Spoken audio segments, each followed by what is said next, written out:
श्रीमार्गबन्धुस्तोत्रम्। शम्भो महादेव देव शिव शम्भो महादेव देवेश शम्भो शम्भो महादेव देव।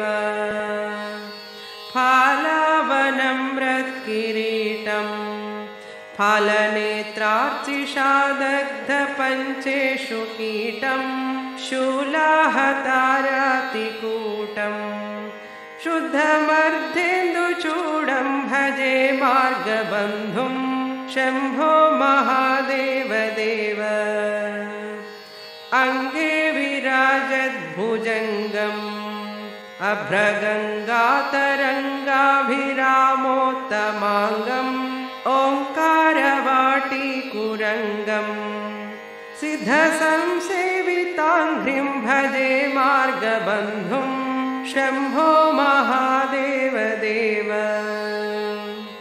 नित्यं चिदानन्दरूपम् निह्नुताशेषलोकेशवैरिप्रतापम् कार्तस्वरागेन्द्रचापम् कृत्तिवासं भजे दिव्यसन्मार्गबन्धुम् शम्भो महादेव देव।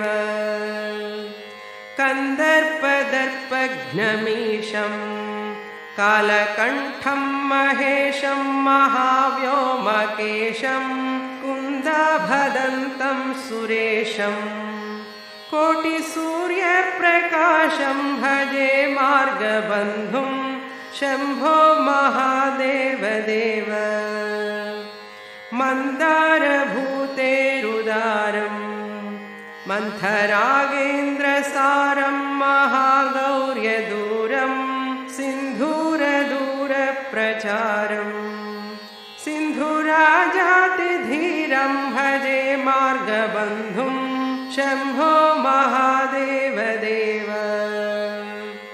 अप्पय्य यज्वेन्द्रगीतम् स्तोत्रराजं पठेद्यस्तु भक्त्या प्रयाणे तस्यार्थसिद्धिं प्रदत्ते।